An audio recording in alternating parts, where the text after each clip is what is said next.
Assalamualaikum warahmatullahi wabarakatuh. Perkenalkan, nama saya Nur Hidayah dari kelas 1H dengan NIM K7122232. Di sini saya akan menjelaskan materi tentang rumusan dasar negara untuk memenuhi tugas pembuatan video pembelajaran dari Bapak Dr. Andes Wahyudi, Magister Pendidikan, selaku dosen pengampu mata kuliah Pendidikan Pancasila. Dasar negara Indonesia dalam pengertian historisnya merupakan hasil perkumpulan pemikiran para pendiri negara untuk menemukan landasan atau pijakan yang kokoh untuk di atasnya didirikan negara Indonesia merdeka. Pancasila bukan sekadar ideologi negara, melainkan juga merupakan filsafat hidup bangsa. Pancasila merupakan rumusan dan pedoman kehidupan berbangsa dan bernegara bagi seluruh rakyat Indonesia. Dengan Pancasila, bangsa ini memiliki harga diri dan martabat sebagai bangsa karena kelima sila yang terdapat di dalamnya berlaku universal untuk kehidupan spiritual ataupun kehidupan material. Nah, tujuan dari pembelajaran rumusan dasar negara ini adalah yang pertama, menambah pengetahuan kita tentang asal-usul terbentuknya rumusan dasar negara itu terjadi. Yang kedua, membuat kita lebih menghargai jasa para pahlawan yang dengan susah payah merancang dasar negara, serta menyadarkan kita antar pentingnya nilai-nilai yang terkandung dalam dasar negara untuk diterapkan dalam kehidupan sehari-hari. Langsung saja kita memasuki ke materi. Apa sih itu dasar negara? Dasar negara Indonesia dalam pengertian historisnya merupakan hasil perkumpulan pemikiran para pendiri negara atau The Founding Fathers untuk menemukan landasan atau pijakan yang kokoh untuk di atasnya didirikan negara Indonesia yang merdeka.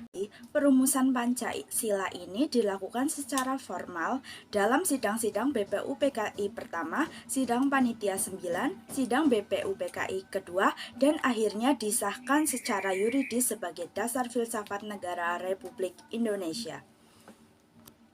Selanjutnya, kita masuk dalam perumusan dasar negara di sidang BPUPKI dan usulan-usulan rumusan Pancasila. BPUPKI dalam bahasa Jepang disebut Dokuritsu Zunbi Kosakai atau dalam bahasa Indonesianya adalah Badan Penyelidik Usaha-Usaha Persiapan Kemerdekaan. BPUPKI ini dibentuk pada tanggal 29 April 1945 sebagai realisasi janji kemerdekaan Indonesia pada 24 Agustus 1945 dari pemerintahan Jepang. Anggota BPUPKI ini berjumlah 63 orang termasuk Dr. KRT Rajiman Weddiodiningrat sebagai ketua. Ichibangase Yoshio, anggota luar biasa yang berkebangsaan Jepang, dan R. Panji Suroso, merangkap tata usaha. Masing-masing sebagai wakil ketua pembicaraan mengenai rumusan dasar negara Indonesia melalui sidang-sidang BPUPKI yang berlangsung dalam 2 babak. Babak pertama berlangsung mulai tanggal 29 Mei sampai 1 Juni 1945 dan kedua dimulai pada 10 Juli sampai 17 Juli 1945. Berikut adalah gambar-gambar tokoh pencetus perumusan dasar negara. Yang pertama ada Supomo, kedua ada Muhammad Yamin, dan yang terakhir ada Insinyur Soekarno. Dasar negara pertama diusulkan oleh Muhammad Yamin sebagai berikut. 1. Peri kebangsaan, 2. Peri kemanusiaan, 3. Peri ketuhanan, 4. Peri kerakyatan, dan 5. Kesejahteraan rakyat. Kemudian, yang kedua, dasar negara yang diusulkan oleh Supomo adalah sebagai berikut. 1. Persatuan, 2. Kekeluargaan, 3. Keseimbangan lahir batin, 4. Musyawarah, 5. Keadilan. Dan terakhir ada dasar negara yang diusulkan oleh Insinyur Soekarno. Yang pertama, kebangsaan Indonesia atau nasionalisme. 2. Peri kemanusiaan atau internasionalisme. 3. Mufakat dan demokrasi. 4. Kesejahteraan sosial. 5. Ketuhanan yang Maha Esa. Usul Soekarno mengenai dasar negara yang disampaikan dalam pidato 1 Juni 1945 terdiri atas 5 dasar. Setelah mendapatkan masukan dari seorang ahli bahasa yaitu Muhammad Yamin yang pada waktu persidangan duduk di samping Soekarno, 5 dasar tersebut dinamakan oleh Soekarno sebagai Pancasila.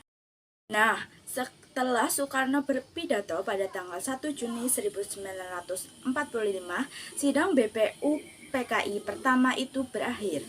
Untuk menampung usulan-usulan yang bersifat perorangan, dibentuklah panitia kecil yang diketuai oleh Soekarno, dikenal sebagai Panitia 9. Tugas dari panitia kecil ini adalah merumuskan kembali pidato Soekarno yang diberi nama Pancasila sebagai dasar negara.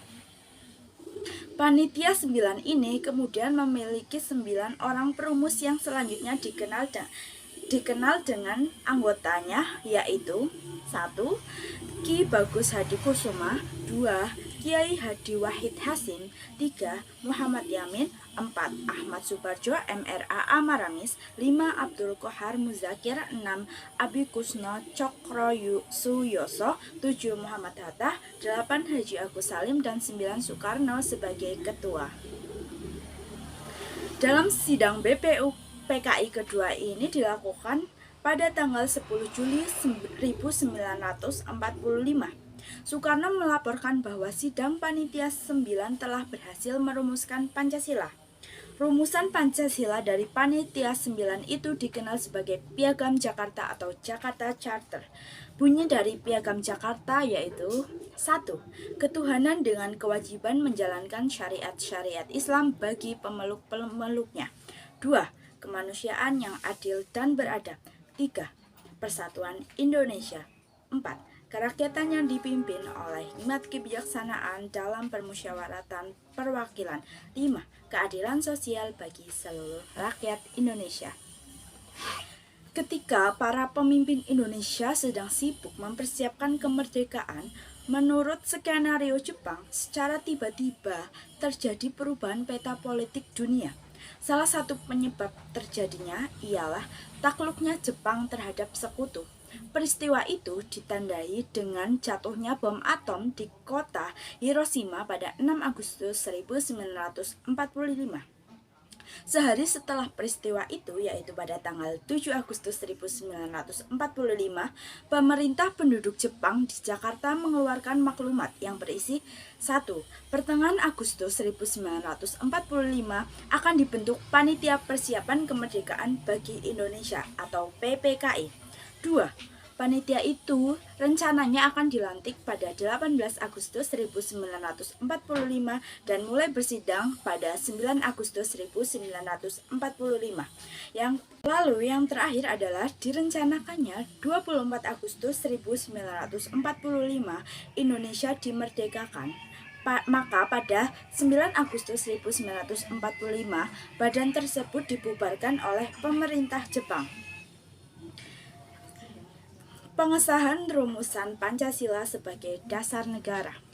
Dibentuklah Panitia Persiapan Kemerdekaan atau dalam bahasa Jepang disebut Dokurejo Zonbyo Inkai, yang kemudian dikenal sebagai Panitia Persiapan Kemerdekaan Indonesia atau yang disingkat adalah PPKI. Dengan mengangkat Soekarno sebagai ketua dan Muhammad Hatta sebagai wakil ketua, panitia ini memiliki peranan yang sangat penting bagi pengesahan dasar negara dan berdirinya negara Indonesia yang merdeka. Sidang pertama PPKI yaitu yang dilaksanakan pada tanggal 18 Agustus 1945 ini berhasil disahkannya Undang-Undang Dasar Negara Republik Indonesia atau UUD NRI yang disertai dengan pembukaan Undang-Undang Dasar Negara Republik Indonesia. Tanggal 18 Agustus ini merupakan perjalanan sejarah paling menentukan bagi rumusan Pancasila. Hari itu akan disahkan Undang-Undang Dasar untuk negara Indonesia merdeka. Sementara rumusan Pancasila menjadi bagian dari preambul atau pembukaan Undang-Undang Dasar negara tersebut. Sebelum sidang PPKI dimulai, Muhammad Hatta mengajak Ki Bagus Hadikusumo, Wahid Hasim, Kasman Singodimejo, dan Teuku Hasan untuk rapat pendahuluan. Mereka membicarakan pesan penting tentang keberatan terhadap rumusan Pancasila Piagam Jakarta. Atas prakasa Muhammad Hatta, sila ketuhanan dengan kewajiban menjalankan syariat Islam bagi pemeluk-pemeluknya dalam Piagam Jakarta sebagai pembukaan Undang-Undang Dasar Negara Republik Indonesia tersebut diubah menjadi ketuhanan yang Maha Esa. Dengan demikian, Pancasila menurut pembukaan Undang-Undang Dasar 1945 adalah sebagai berikut. 1. Ketuhanan yang Maha Esa. 2. Kemanusiaan yang adil dan beradab. 3. Persatuan Indonesia. 4. Kerakyatan yang dipimpin oleh hikmat kebijaksanaan dalam permusyawaratan perwakilan. 5. Keadilan sosial bagi seluruh rakyat Indonesia. Baik, itulah tadi penyampaian materi tentang rumusan dasar negara. Dan sekarang saya akan menjelaskan tentang simpulan dari materi tadi. Proses perumusan dasar negara berlangsung dalam sidang-sidang BPUPKI yang dilanjutkan dalam sidang-sidang Panitia Persiapan Kemerdekaan Indonesia atau disebut PPKI. Dan akhirnya terbentuk dasar negara yang menjadi pedoman hidup warga negara Indonesia. Sampai sekarang, Pancasila terdiri dari 5 sila di mana masing-masing silanya mempunyai nilai-nilai sendiri. Nilai yang terkandung dalam sila pertama yang berbunyi ketuhanan yang Maha Esa. Artinya mempunyai makna bahwa percaya dan takwa kepada Tuhan yang Maha Esa sesuai dengan agama masing-masing menurut dasar kemanusiaan yang adil dan beradab. Nilai yang terkandung dalam sila kedua yaitu kemanusiaan yang adil dan beradab, yaitu mewujudkan persamaan derajat, persamaan hak, dan persamaan kewajiban antar sesama manusia. Nilai yang terkandung dalam sila ketiga yaitu persatuan Indonesia adalah bangsa harus tetap menjunjung tinggi asas Bhinneka Tunggal Ika, artinya berbeda-beda tetapi tetap satu jua, dan menolak paham yang menyimpang dari Pancasila. Lalu nilai yang terkandung dalam sila kerakyatan yang dipimpin oleh hikmat kebijaksanaan dalam permusyawaratan dan perwakilan, yaitu mengakui dan menjunjung tinggi kedaulatan rakyat. Kemudian nilai yang terkandung dalam sila terakhir yaitu keadilan sosial bagi seluruh rakyat Indonesia adalah keadilan sosial, berarti keadilan yang berlaku dalam masyarakat di segala bidang kehidupan, baik materi maupun spiritual. Seluruh rakyat Indonesia berhak mendapatkan perlakuan yang adil dalam bidang hukum, politik, sosial, ekonomi, dan kebudayaan. Baik, sekian saja penyampaian materi tentang rumusan dasar negara dari saya. Kurang lebihnya saya mohon maaf. Wassalamualaikum warahmatullahi wabarakatuh.